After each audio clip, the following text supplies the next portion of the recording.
I am the tofu golem. Please enjoy the video. You start by preparing the environment. Create a virtualenv and install speech recognition and the OS-appropriate audio backend.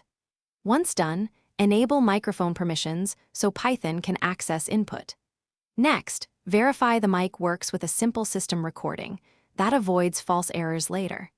Then open a minimal script that imports speech recognition as SR and creates a recognizer and microphone instance. This first actionable setup puts you into a working state to capture audio and prevents common permission or driver issues.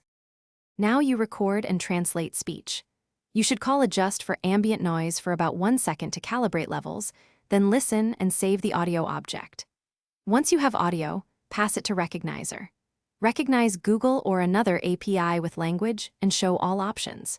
Make sure to wrap calls in try/ except to catch unknown value error when speech is unintelligible and request error for connectivity or API failures. This middle stage balances clean capture and robust error handling, so recognition remains reliable under varied conditions.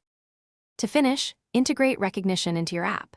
Use background listen for continuous input or callbacks for event-driven flow, and choose offline engines like Vosk if you need privacy or scale. Once integrated, add concise logging and user feedback for microphone status and recognition confidence. If recognition fails, test a known WAV file to isolate audio versus code problems, check sound drivers and sample rates, and enable debug prints. Follow these final steps, and that single troubleshooting tip will save you hours when things go wrong.